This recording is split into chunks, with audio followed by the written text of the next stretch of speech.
Good morning. Welcome to the course Computer Network. This course is for BCA third year 5th semester students.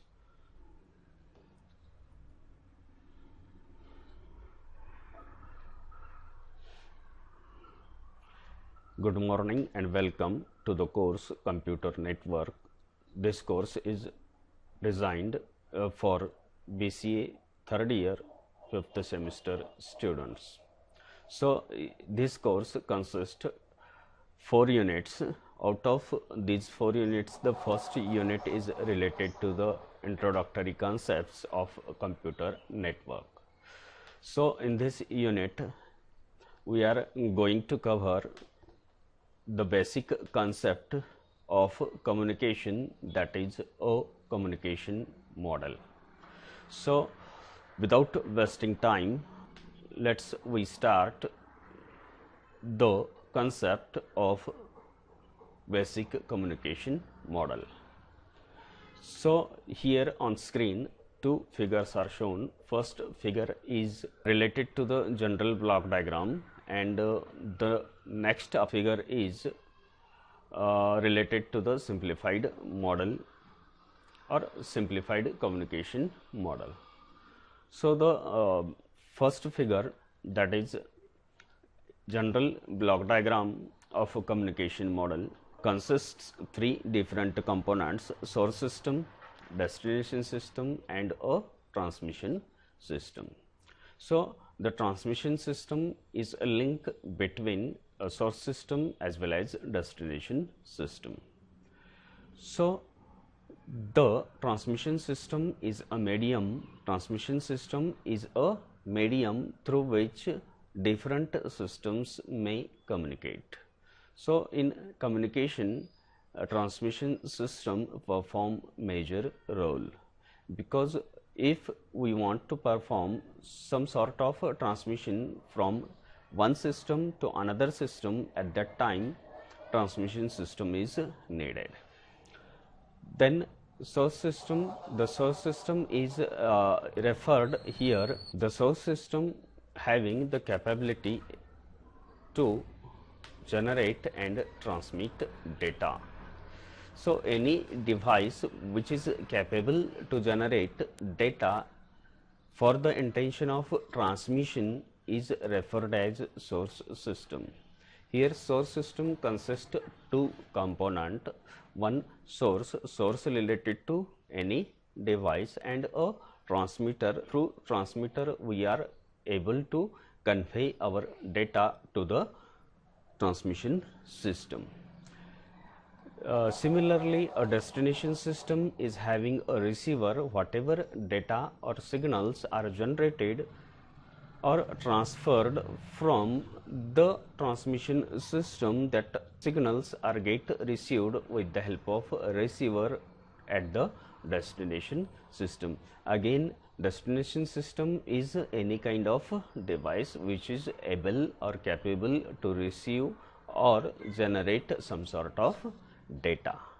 So this is about the general block diagram. General block diagram मध्ये 3 वेगवेगळे component दाखवलेले आहेत. Source system, ज्याच्यामध्ये 2 component आहेत, एक आहे source, दुसरा आहे ट्रान्समीटर. तसंच डेस्टिनेशन सिस्टम मध्ये परत 2 कंपोनंट दाखवण्यात आलेले आहेत, रिसीवर आणि डेस्टिनेशन सिस्टम. या 2 सिस्टम्सच्या मध्ये एक थर्ड सिस्टम आहे, ती सिस्टम आहे ट्रान्समिशन सिस्टम. तर ट्रान्समिशन सिस्टम सिम्पली एक इंटरफेस आहे किंवा एक मीडियम आहे. या मीडियम थ्रू तुम्ही तुमचा डेटा जो आहे तो सोर्स टू डेस्टिनेशन कम्युनिकेट करू शकता किंवा सिम्पली ट्रान्समिट करू शकता. आता सोर्स सिस्टम कशाला म्हणायचं किंवा सोर्स कशाला म्हणायचं? सोर्समध्ये कुठलाही डिव्हाइस येईल जो डिव्हाइस डेटा जनरेट करण्याची कॅपॅबिलिटी ठेवतो, क्षमता ठेवतो, ॲज वेल ॲज त्याला ट्रान्समिट करण्याची सुद्धा क्षमता ठेवतो. ठीक आहे. तर सोर्स सिस्टम मध्ये ट्रान्समीटर नावाचा कंपोनंट जो आहे तो कंपोनंट, त्या कंपोनंटच्या मदतीने तुमचा जो कुठला जनरेटेड डेटा आहे तो डेटा ट्रान्समिशन सिस्टमकडे ट्रान्समिट केला जातो. तसंच ट्रान्समिशन सिस्टम थ्रू सोर्सकडून आलेला डेटा अगेन कडे फॉरवर्ड केला जातो किंवा ट्रान्समिट केला जातो आणि डेस्टिनेशन सिस्टममध्ये असणारा रिसिव्हर नावाचा कंपोनंट जो आहे तो कंपोनंट त्या डेटाला रिसीव्ह करण्याचं काम करतो. ठीक आहे. आता डेस्टिनेशन सिस्टम सोर्स सिस्टम सारखीच सिस्टम असणार आहे, त्याच्यामध्येही कॅपेबिलिटी असणार आहे डेटा जनरेट करण्याची किंवा डेटा रिसीव्ह करण्याची. तर ओव्हरऑल जे कम्युनिकेशन घडत असतं किंवा होत असतं किंवा डेटा ट्रान्समिशन जे होत असतं त्याचा हा एक सिंपल एक्झाम्पल आहे, एक सिंपल उदाहरण आहे असं तुम्हाला म्हणता येईल.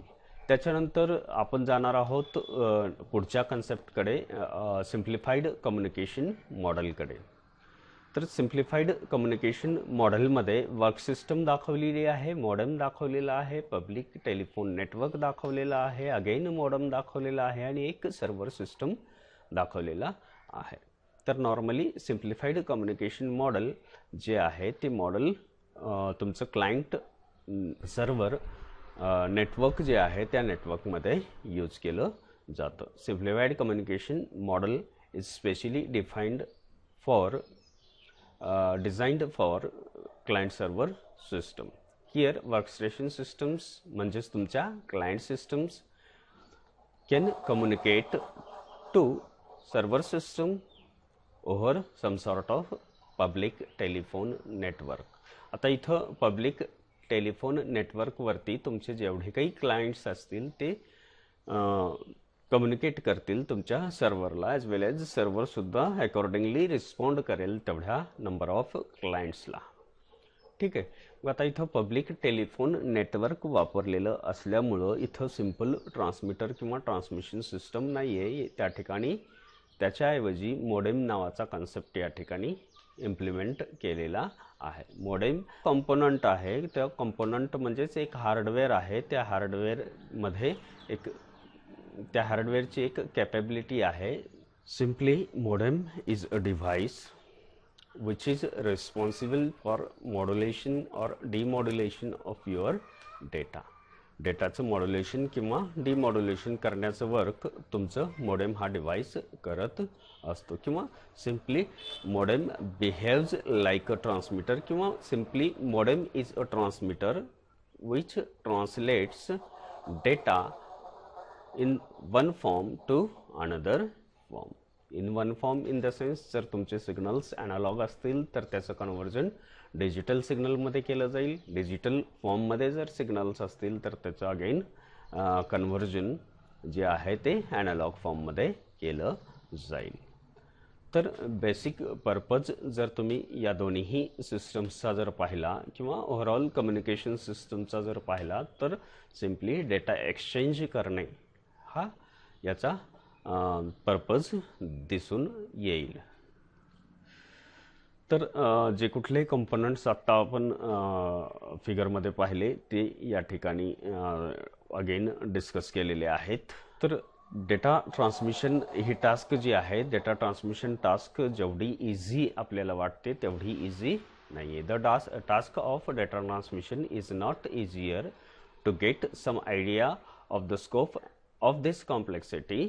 ज्या कुठल्या टास्क तुमची कम्युनिकेशन सिस्टम बॅकग्राऊंडला फॉलो करते at the time of data communication और डेटा ट्रान्समिशन, त्या सगळ्या टास्क ज्या आहेत त्या इथं लिस्ट आउट केलेल्या आहेत. आपण एंड युजर असल्यामुळं आपल्याला फक्त सेंड आणि रिसीव एवढ्या दोन कमांड्सचाच संबंध येतो.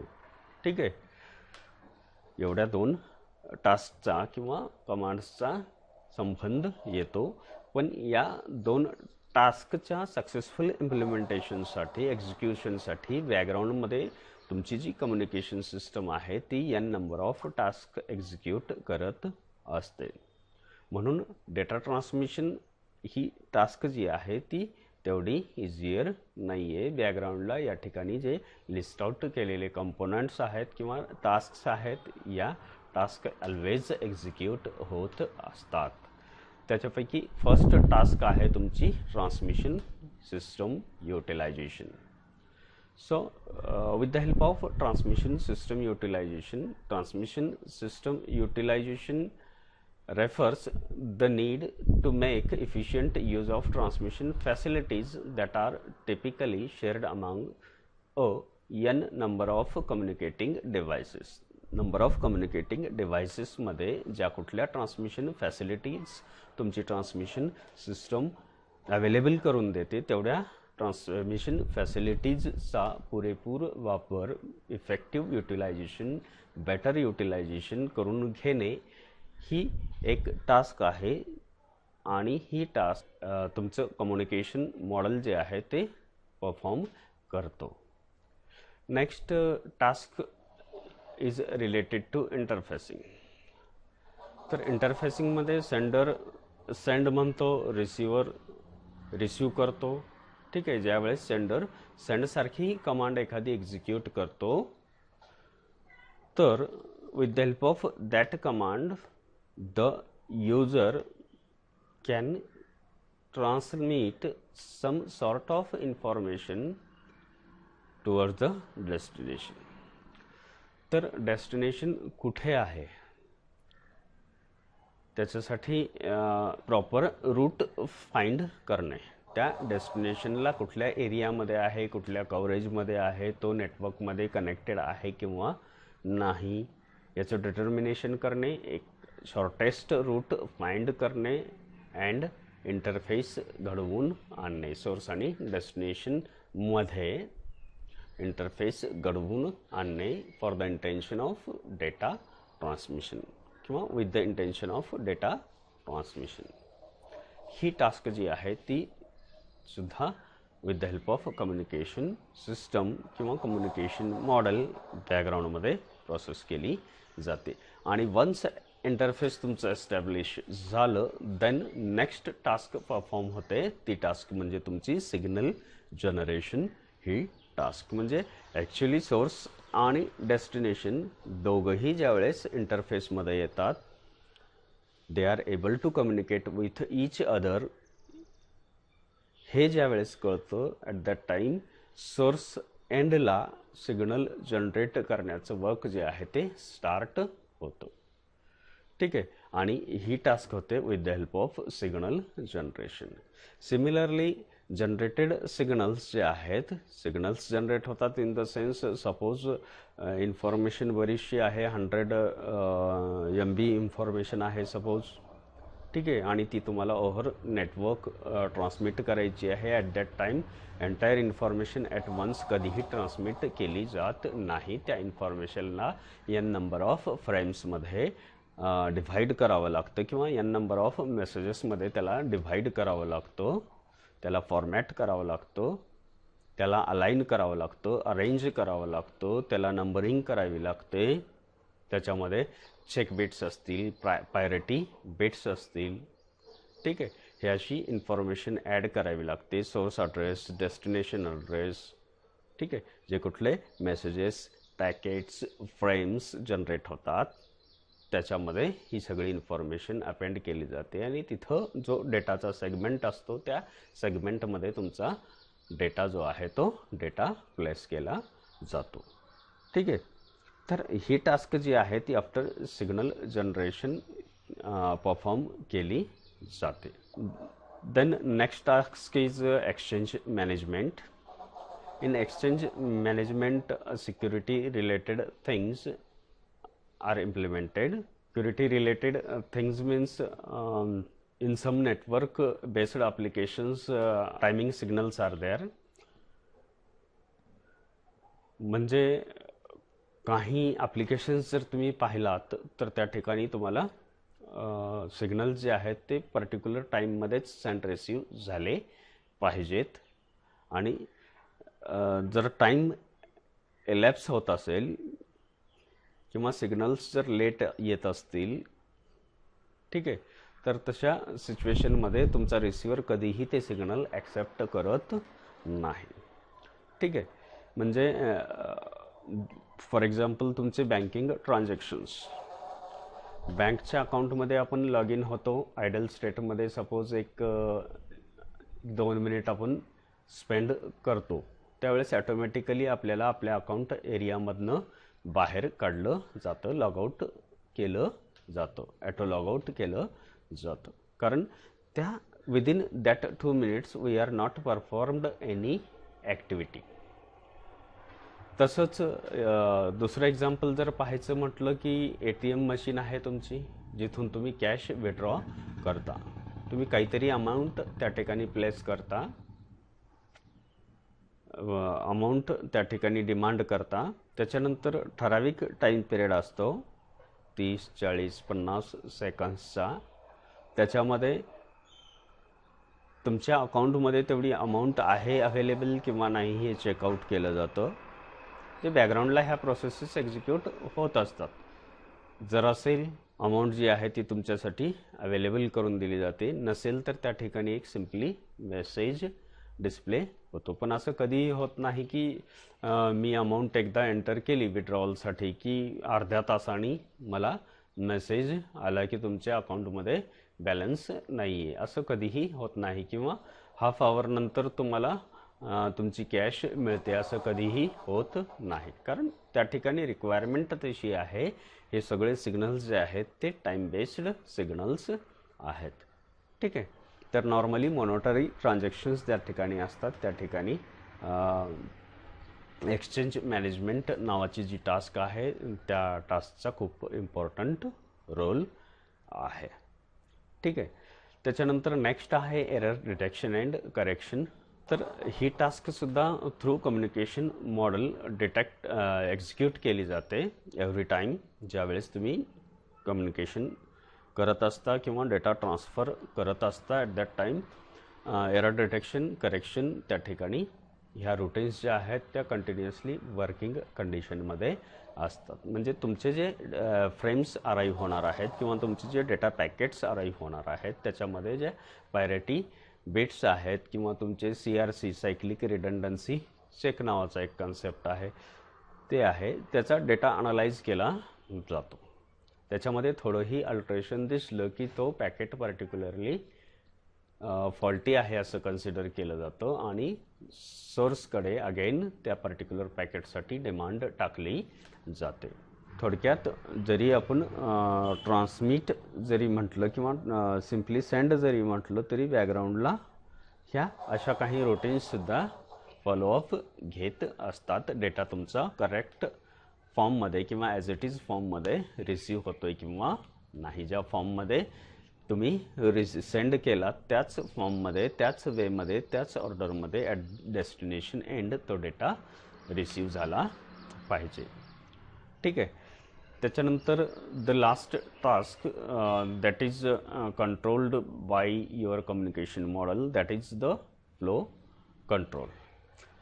So in flow control simply we assure that the source is not overwhelm the destination by sending data faster than they can be processed and absorbed. म्हणजे सिम्पली रिसिव्हरची जी capacity आहे डेटा ऑब्झर्व करण्याची किंवा data receive करण्याची त्या कॅपॅसिटीनुसारच तुमचा sender जो आहे त्यांनी डेटा सेंड केला पाहिजे. डेटा सपोज सेंडर जो आहे डेटा हाय स्पीडनी सेंड करतोय तर हाय स्पीडनी सेंड केलेला डेटा जो आहे तो तुमचा रिसिव्हर जर वीक असेल तर रिसिव्हरची कॅपेबिलिटी नसणार आहे की त्या स्पीडने आलेला डेटा तो ऑब्झर्व करेल.